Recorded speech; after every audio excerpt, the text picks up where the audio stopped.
Thanks to Hitsugaya for their support on Patreon! Holy shit!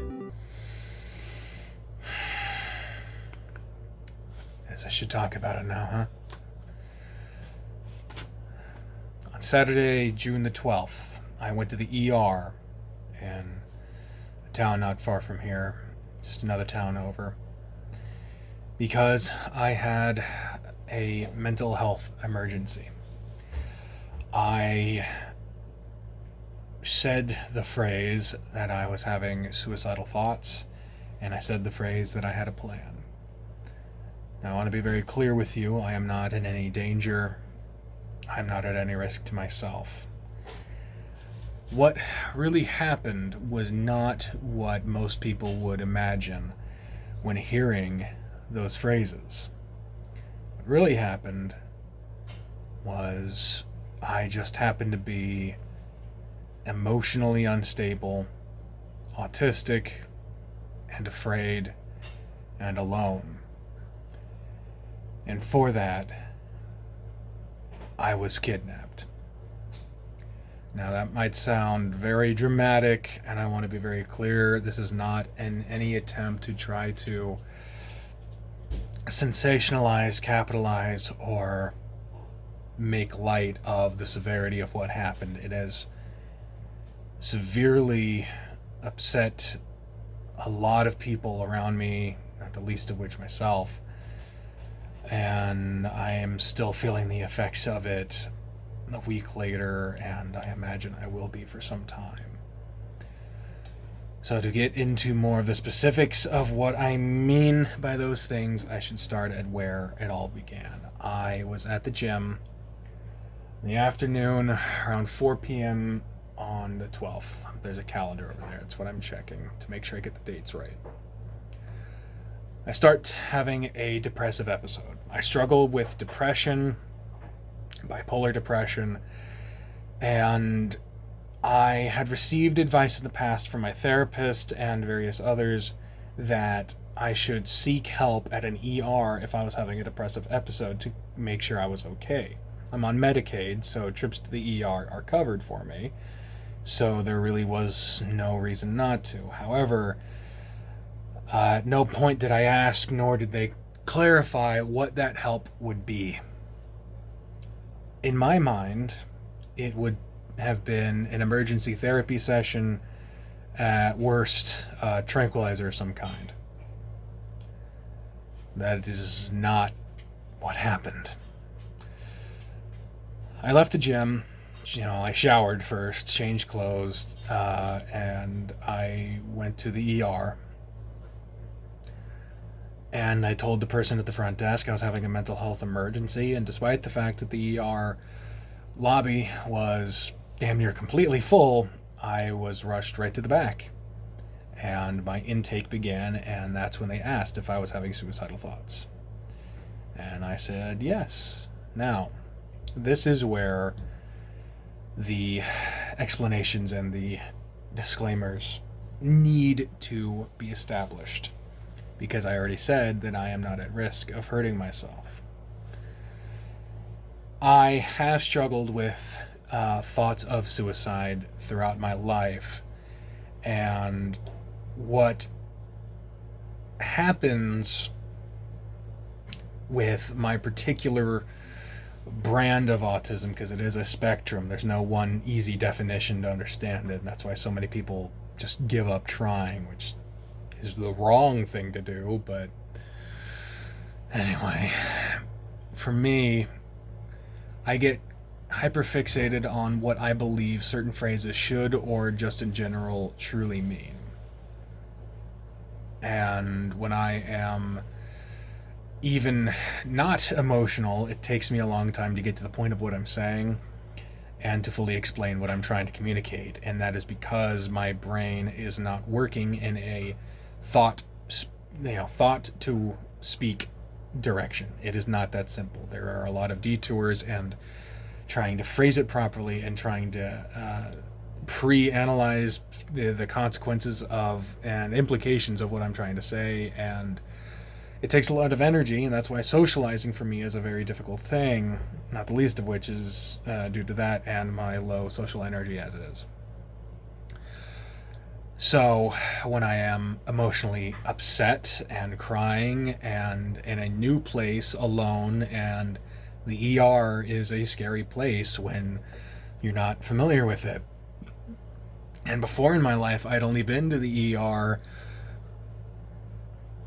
twice as a patient. I've been a couple times as a visitor. Three times, I think. 2 for the back, and 1 time I sprained my thumb. But nothing for mental health. I had no idea of what they were going to do, other than the hope that it was, as I said, maybe an emergency therapy session, see a therapist, or some sort of suicide prevention counselor, and at most a tranquilizer. None of those happened. After my intake, which took not very long at all, they ushered me to the back area where it has the ER rooms and the nurses station. And they put me in a room that was different than all the other ones. It was plain white walls, and the only thing I had in there for any possible entertainment was an old CRT TV that was so high up in the air that I could not actually see it. And it was damn near torturing, because usually I don't watch TV, and there was some off-brand football, and this is not the point. I don't know why I get stuck on certain details, but anyway. So they have me give them my personal belongings. They do not explain that they're going to search through all of it and confiscate some of it, that only now, a good week later, I was able to finally get back, a week or so later. I understand why they do it. You know, you never know who's sneaking what into where, and that's kind of a sentiment that will be carried throughout this, is I understand why, but they didn't explain anything, and it's very easy to say, especially now, but at the time, I sincerely believed it was not necessary for me. But, you know, everyone thinks they're the exception to the rule. So they take my belongings, they take my clothes. I wind up in hospital gowns. One in the front, one in the back. And they give me in addition to my medical bracelet that had my details on it, they give me another bracelet that was strapped pretty tight and had a little plastic thing in the middle that I would not find out until some time later was something that would automatically lock the door if I got too close to it, and would signal that I needed to be restrained if I tried to escape. And I make mention of the fact that I was not told until much later, because I did not find out until 4 hours after I arrived that I would not be allowed to leave. They never told me during my intake. They never told me during my evaluation. What happened after my things were taken from me and my clothes were taken from me, I saw a medical doctor for all of 60 seconds, came in really quick, asked a couple questions, did the stethoscope on the back breathing test where they move it around to different places, but he would move it right after I started to breathe. So what the fuck are you hearing? But I didn't know anything was off at that point. Then a social worker comes in a little bit later, and I say a little bit later, there was a lot of waiting in between all these things. I can't really communicate that without repeatedly saying it, but I don't want to be too repetitious. Social worker comes in, spends 5 minutes asking me about why I was there and my mental condition. And again, I used the phrase that I had suicidal thoughts and a plan. Now is where I will explain what I meant by those things. Because to them, they thought that I meant what a large portion of you likely believe it to mean, which is that I am an immediate risk of harming myself lethally, and that I have a specific way I planned on doing it.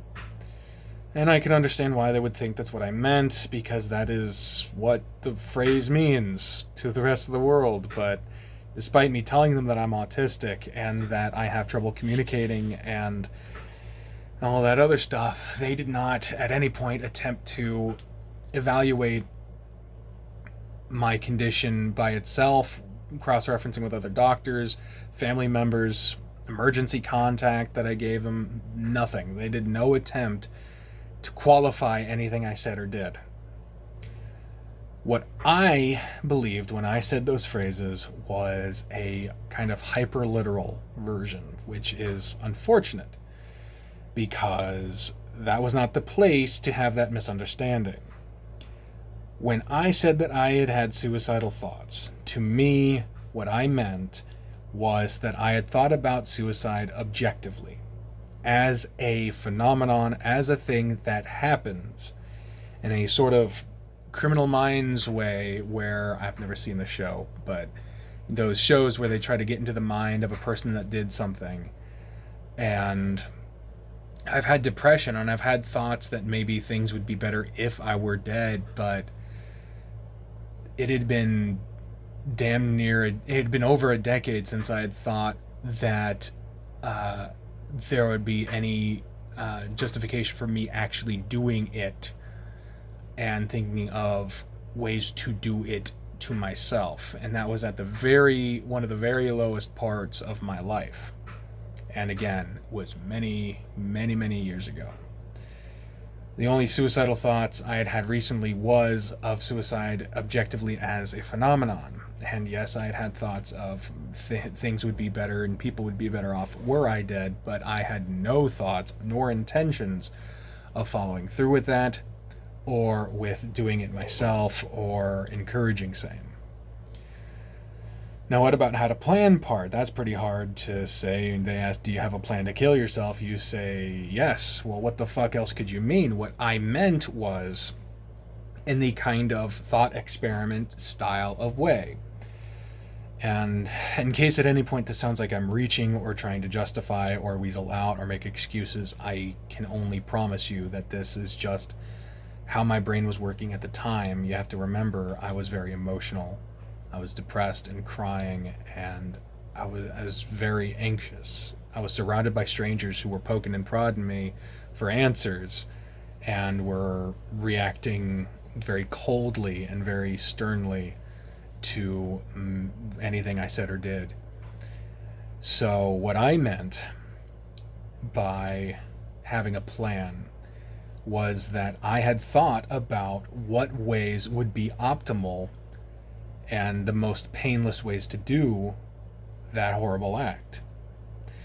And I mean, I've had conversations in the past several times with my friends of, you know, if the zombie apocalypse had happened, you know, what would you want to do? How would you survive? What would be your plan?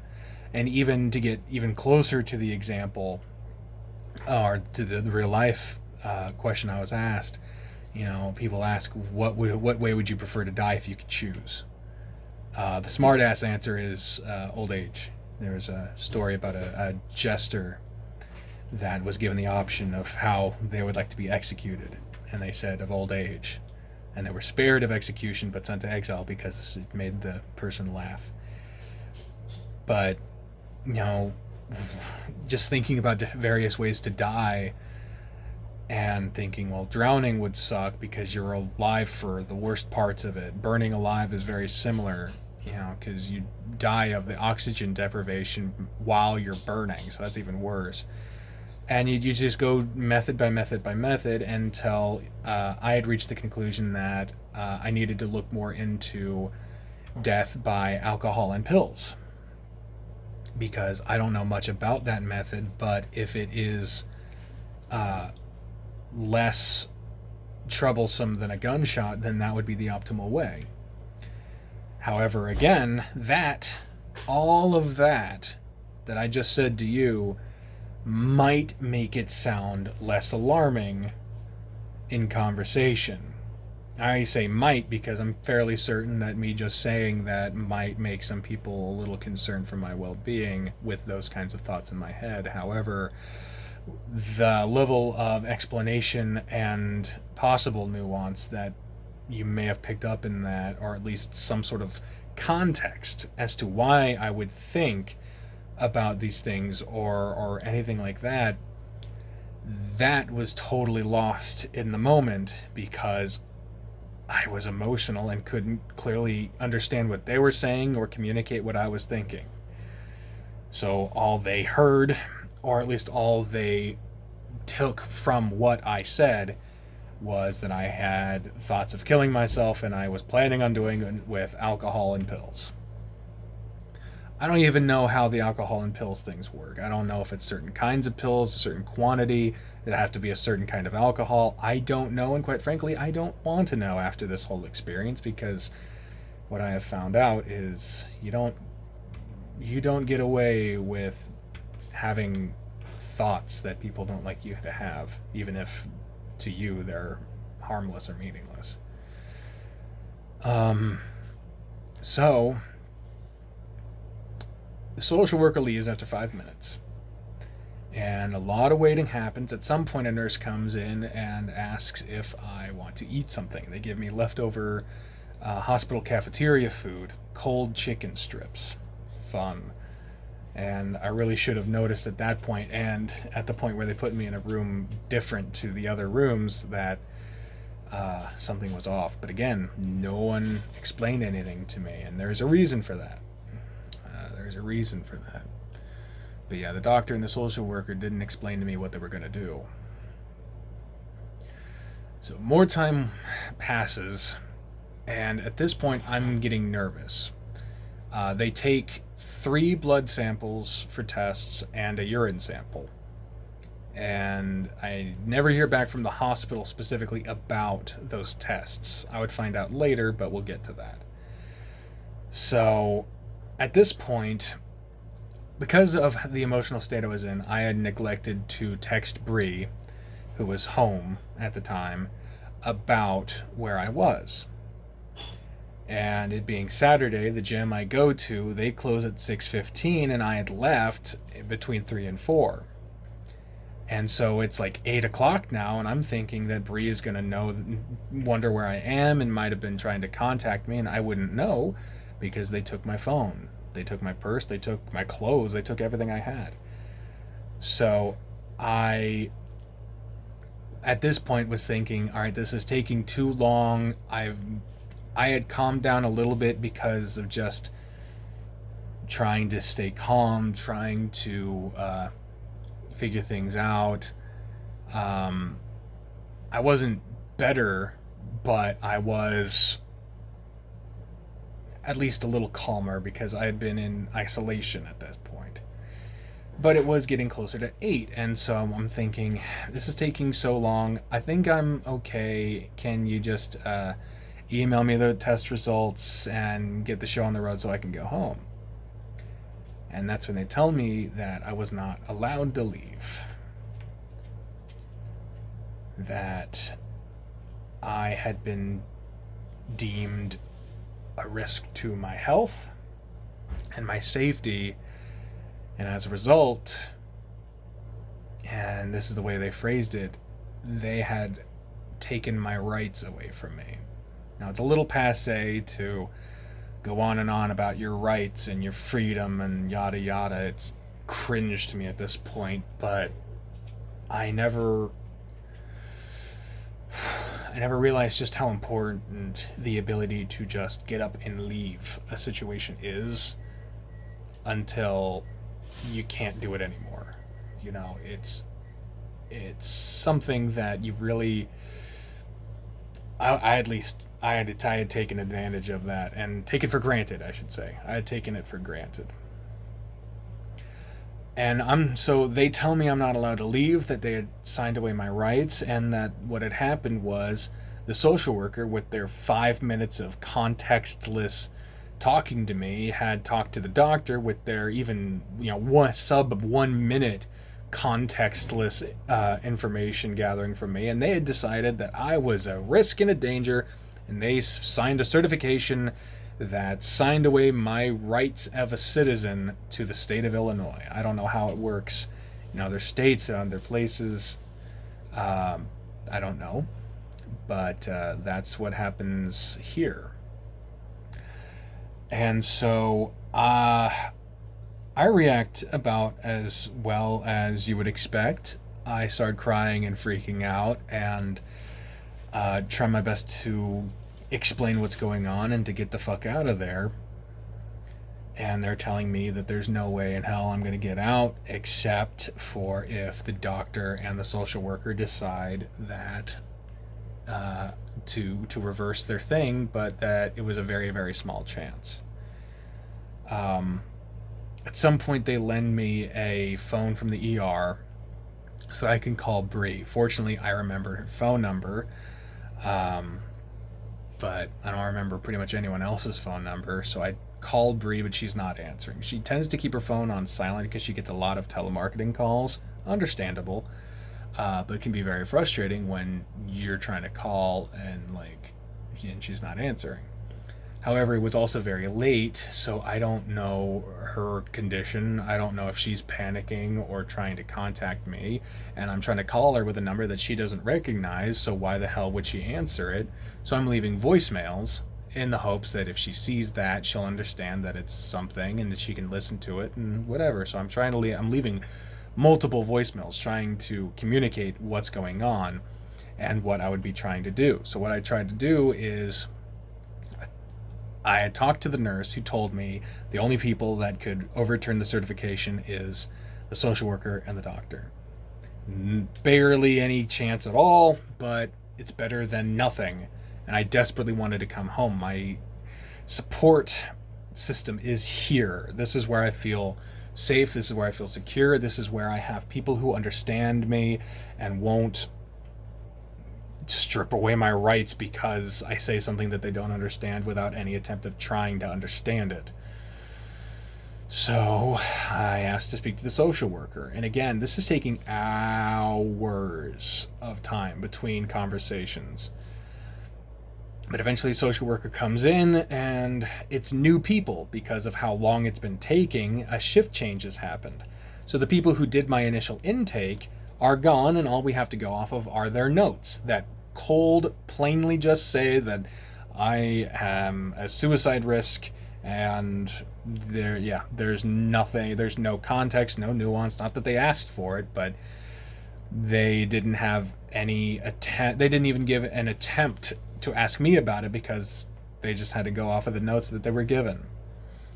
So the social worker tells me that, and that the only way they'd even consider overturning their side of it is if the doctor changed their mind first.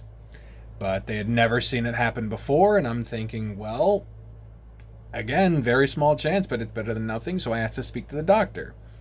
Now, he takes a fucking long-ass time to get to me, but eventually he shows up, and again, it's a different doctor.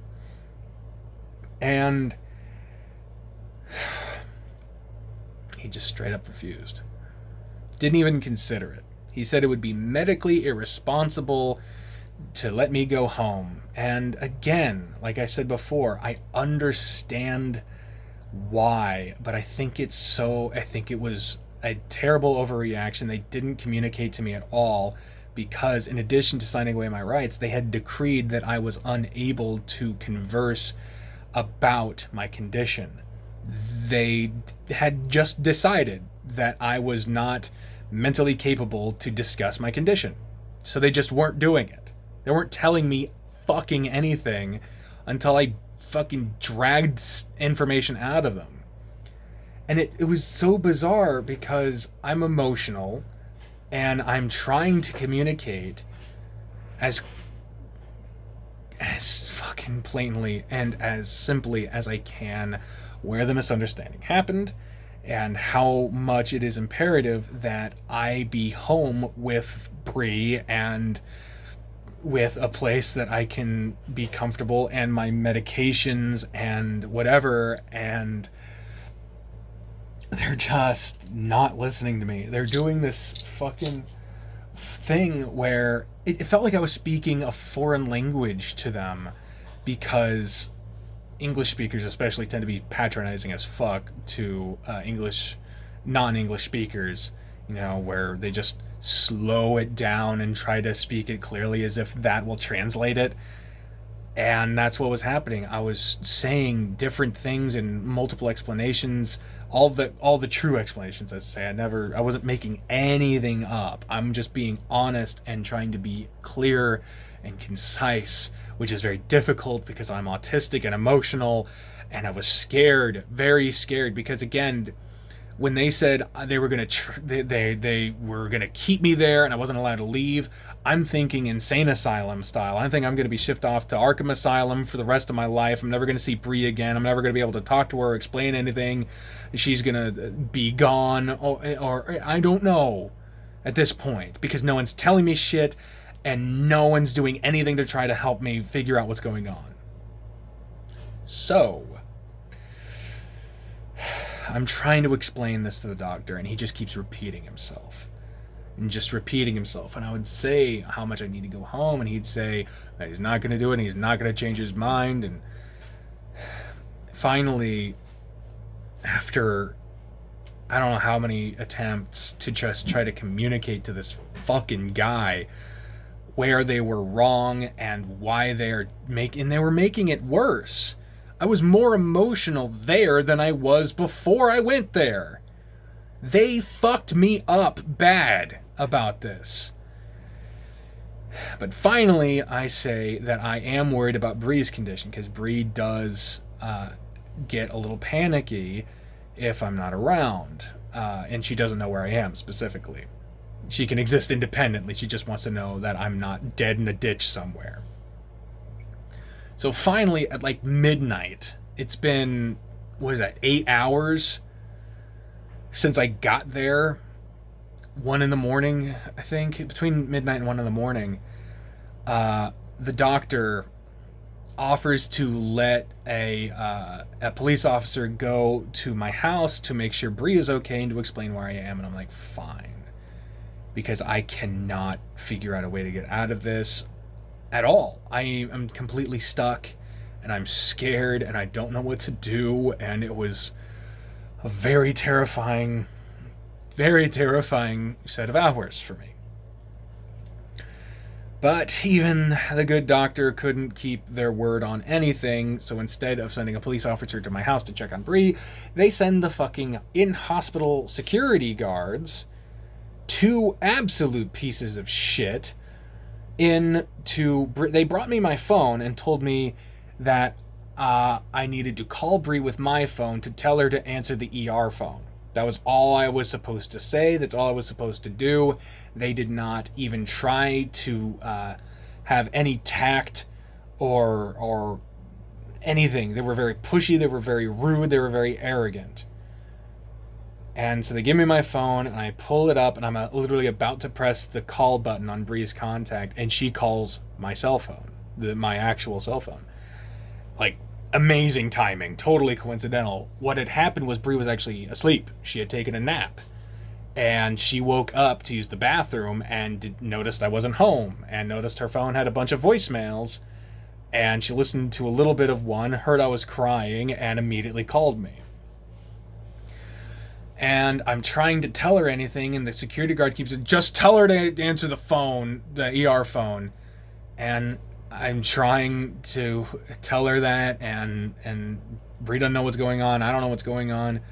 Eventually I get it out, and I say I love you, and Bree starts to say I love you too. But the fucking security guard reaches over, ends the call before Bree can say it, and then takes the phone back from me before I can even lock the phone.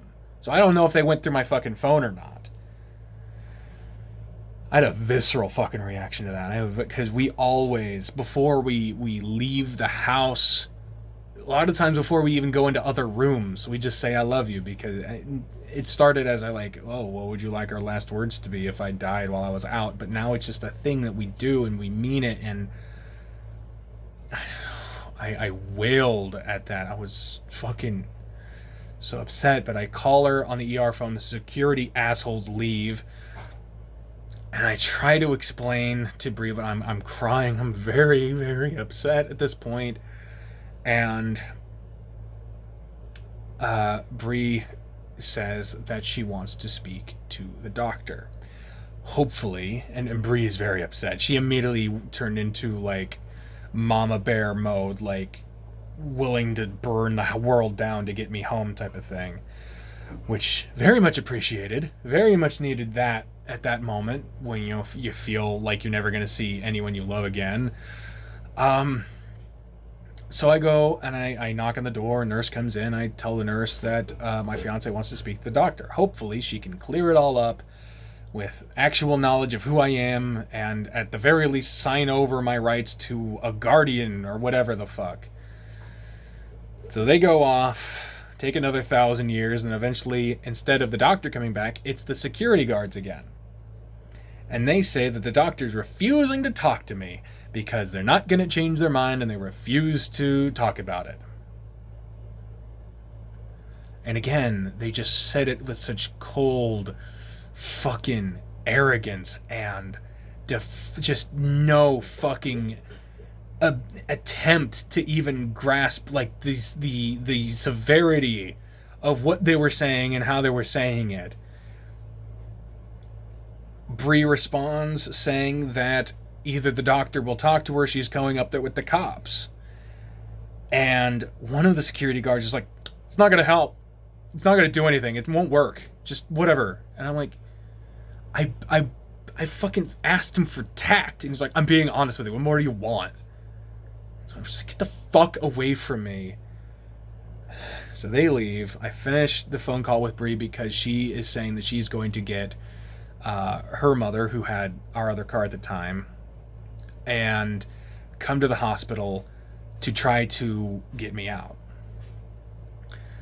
So that ends the call, and the security guard comes. The security guards come back in, and they take the ER phone away from me. They say that my phone privileges have been revoked because of what Bri said.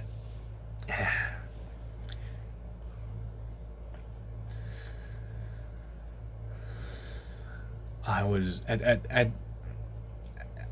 just couldn't. I lost all sense of inhibition. I was crying and screaming and swearing, and I wasn't acting out of rage. I was acting out of despair.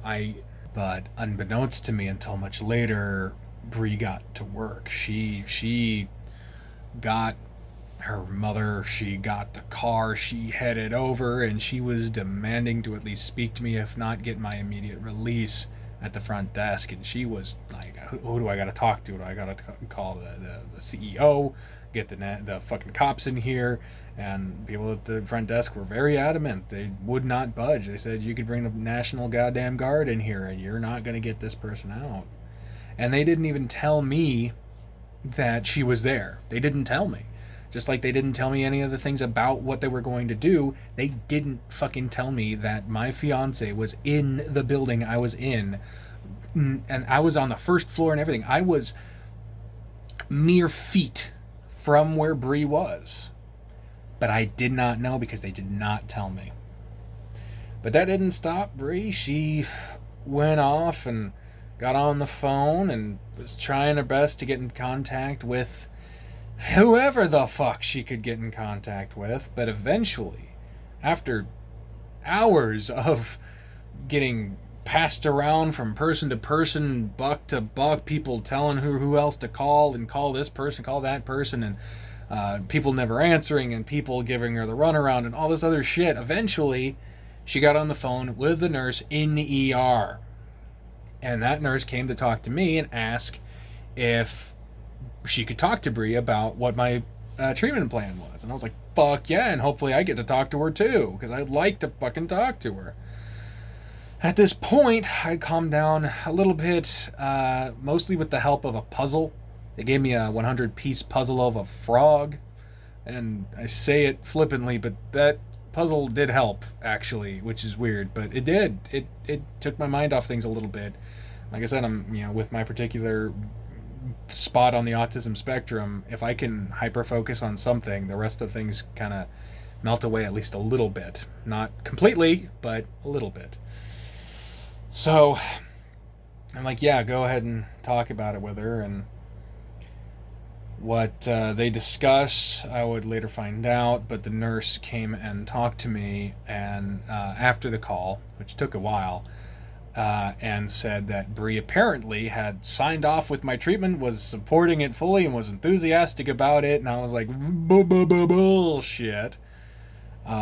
Good instinct on me, because I asked to talk to Bri immediately, and Bri was like, yeah, no, I didn't fucking say that. What she did find out was that I was going to be sent to a behavioral hospital closer to Chicago, that was about an hour down the road from where we were. And that the average stay at this place was 3 to 5 days that we were told. I would later find out that it's a different number, and that everyone gets a different set of numbers depending on how they got there. But essentially, it was going to be a place where I could receive group therapy sessions, where I would have some monitoring, but I wouldn't be like in a cell somewhere behind a fucking bulletproof wall. I wouldn't be Hannibal Lectered in there or anything. I was going to go somewhere for a couple days to get some treatment and hopefully be out as soon as possible. So cool. Not cool. Not fucking cool at all, but much better than what had been going through my mind about being gone for weeks, months, even years. I didn't know. I was scared that I was going to be gone forever. I don't know. I didn't know. I was not raised with a very good idea of mental health treatment accuracy. I didn't have much medical assistance growing up. We couldn't afford it. Didn't have access to it. So I just didn't know. So in comparison to all that, 3 to 5 days, only an hour down the road, it's not too bad. It's still horrible and still fucks with me, but it's still better than it could have been, I guess. And Bri talked to me for a long time, and it helped calm me down and helped contextualize it. And we're like, as fucking infuriating and upsetting as all of this has been, hopefully those group therapy sessions will actually benefit in some way. Maybe. I don't know. And, just do what you can to get home as soon as you can, and she'll be there when I get out, which was another thing, because I just had it in my head that if I was gone, that she would be when I got out, but wasn't the case. So I finish my puzzle after I get off the phone with Bri. It's like 5:30, 6 a.m. I haven't been to sleep at all. I should have at that point taken my morning pills, but I wasn't given the opportunity to. And I was told that I would be leaving in an ambulance at 7 a.m. So I decided to try to get as much sleep as I could. Very difficult to do. I should also mention that at my room at the ER, the back wall was one of those stadium gate walls. It was more secure than that, but it was like the metal slats, and you move it up. It was solid. I'm not describing it well, but right behind it sounded like either a vacuum cleaner or a chainsaw, something in between those two, or combined, that went the whole time I was there. And it wasn't just one solid thing. It sounded like it was moving around and changing. So I was like, what the fuck could that be? I have no fucking clue. Never did find out. But I would eventually get like half an hour of sleep at most. Not restful at all. It was one of those, like, you kind of blink and then, it's half an hour later. And I didn't get that until I didn't have I couldn't see a clock from my room very well. I got woken up around 7:45 because the ambulance had called and told the ER that they were going to be late. They were going to be there at 8. So, okay, you give me 15 minutes to get ready to be shipped off to wherever the hell. But it turns out they were going to be later. So, after they wake me up, they gave me a breakfast that was very questionable in quality. And then I wait another hour until about 9-ish. The ambulance shows up. They get me on a gurney, and they strap me down in like 7 different ways. My legs, my arms, my chest, my head. Like, well, not my head necessarily, but like it was like right fucking here. So like my head wasn't going anywhere. But they strapped me down, and I felt it. This whole thing felt so fucking dehumanizing. It was. I mean, it was. I was stripped of my human rights. So it literally was dehumanizing. And I don't want to, again, I'm not saying that to be dramatic. That is what literally happened. That's what they said, and that's what legally happened. This was all within the law. So, getting the ambulance, heading down the road, and that's when I eventually find out that all the tests they did on me, which also included a COVID test, I should say, the 3 blood samples and the piss sample, all of them turned out negative. I only know what one of them was. They gave me the option to do an HIV test, and I'm like, I've been with the same partner for 7 years, but sure, why not? Don't even know what the other ones were for. Just today, I got my medical records from that ER, and it's here. It's 100 pages. I was there for like 18 hours-ish. What, 4 to 9? Almost 20 something. No, that's, I don't fucking know how many hours that is. Point is, that's a lot of goddamn paperwork for what was essentially an overnight stay. So what the hell? I haven't even looked at those papers yet. I don't know what the fuck they are. But ship me down the road to the behavioral hospital, and they immediately, after waiting in the parking lot for what felt like forever, but it was only a little bit, but at that point, you just, I didn't know I was going to be able to see the outside ever again, for fuck's sake. I didn't know. They get me in, they take me off the gurney, still don't have my clothes, and at this point, before I left the ER, I should mention that we arranged it where Bree could get my personal belongings other than my clothes. I was allowed to keep my clothes, I just couldn't put them on yet. But she had my purse and my keys and my phone. And that's what this is. On a different piece of paper, this is the journal I received at the behavioral hospital, so I could, write shit down as you do in a journal. But on a different piece of paper, and I'd copied it to this. These are all my meds that I currently take. So yeah, that's a lot. And they didn't do those right, but it was better than nothing, which is what I got the first day. I take all of these to get me to a semi-functioning state, and I didn't get anything but my sleeping pill, and I think, was it like maybe one pain pill? I don't know. Until at the very end of Sunday, the 13th. That's when I arrived at the behavioral hospital. So I was in a lot of pain. Especially the next day when I woke up. But that first day, when I first got there, they throw a bunch of paperwork in front of me, and one of them was something that would declare me a voluntary patient, because I went in there as involuntary because I didn't agree to go there.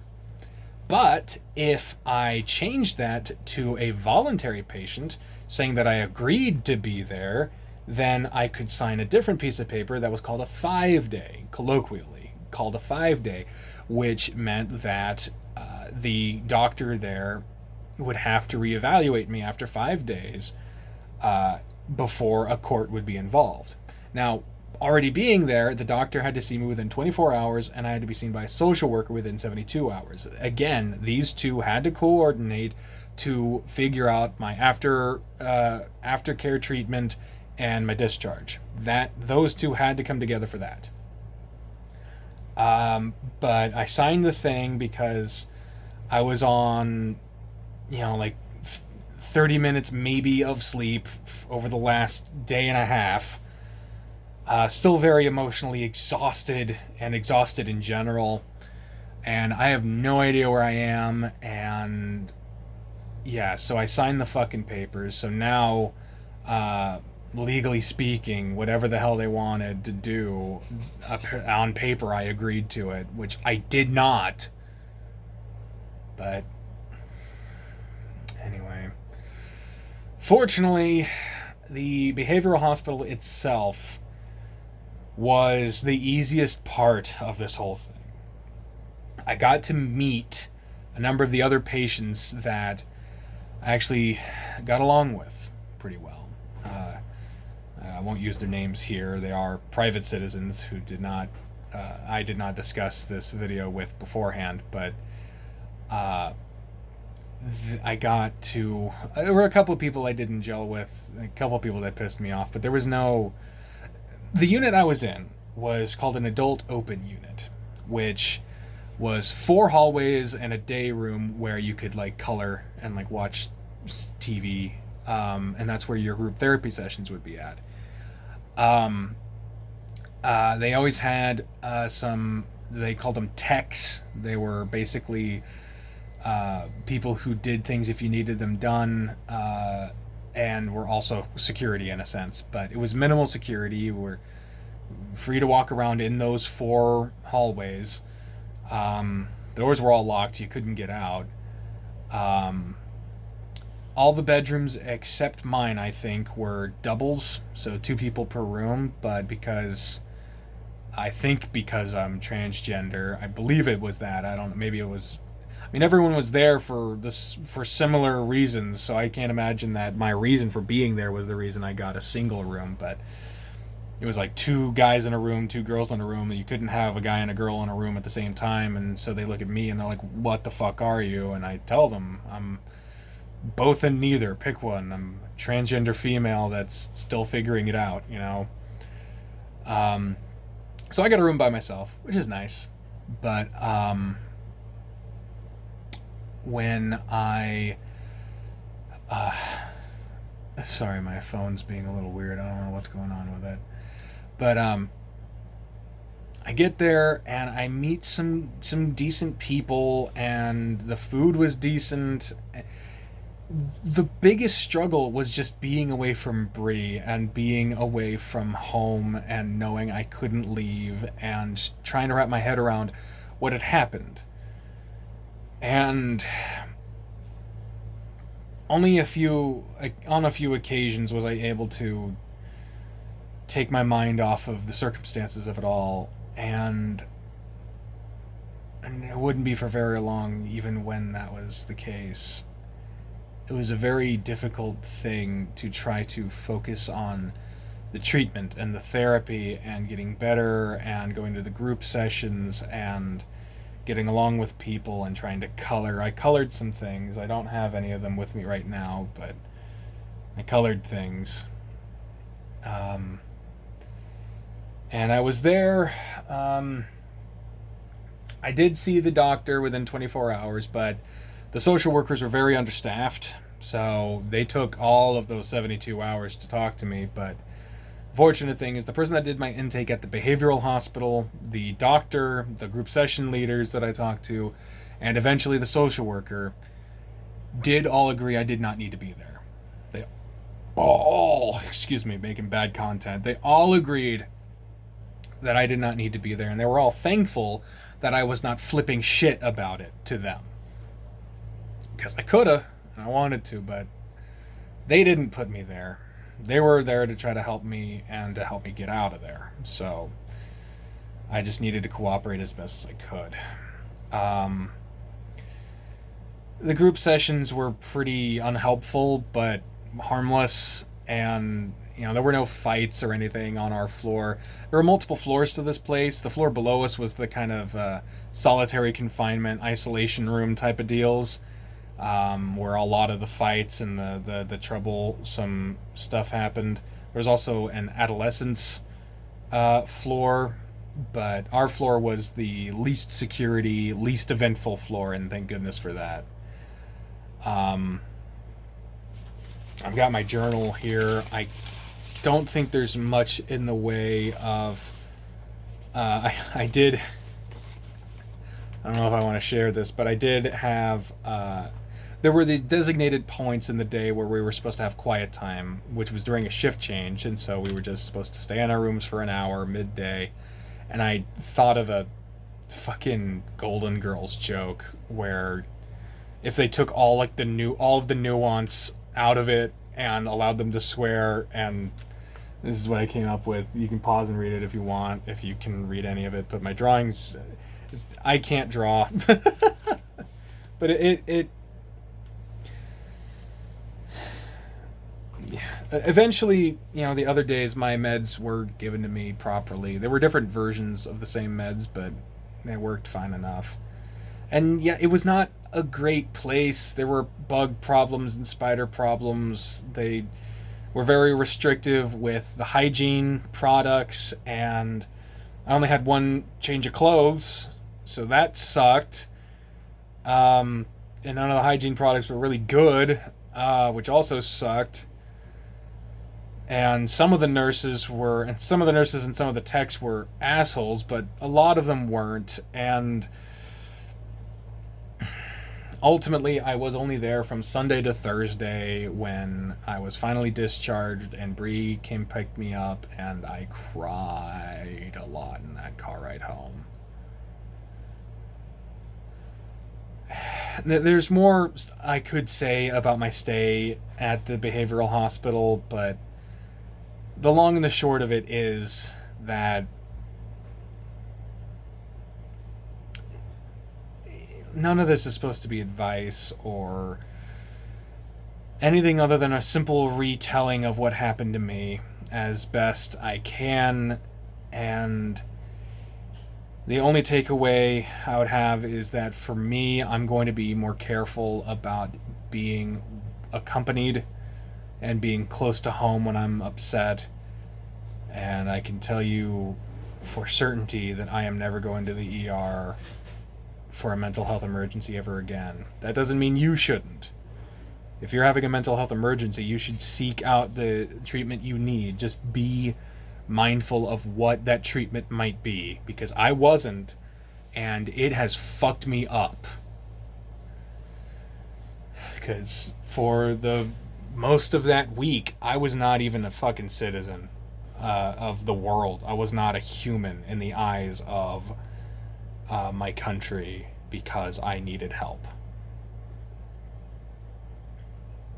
And that does something to someone, That's why it's been a while since I've uploaded. I want to do other stuff. I want to record. It's just hard to get back to it, So thank you for your support and understanding, and yeah, man, I'm not doing good right now. But there are good things to take from it. And I'm doing my best to focus on that. Because that's the only thing you can do that'll lead to progress out of anything, is to focus on what is good about it and to make the best of that. Because everything else just leads to a dead end. So, thank you for watching. And I'll talk to you when I do. Bye, everyone.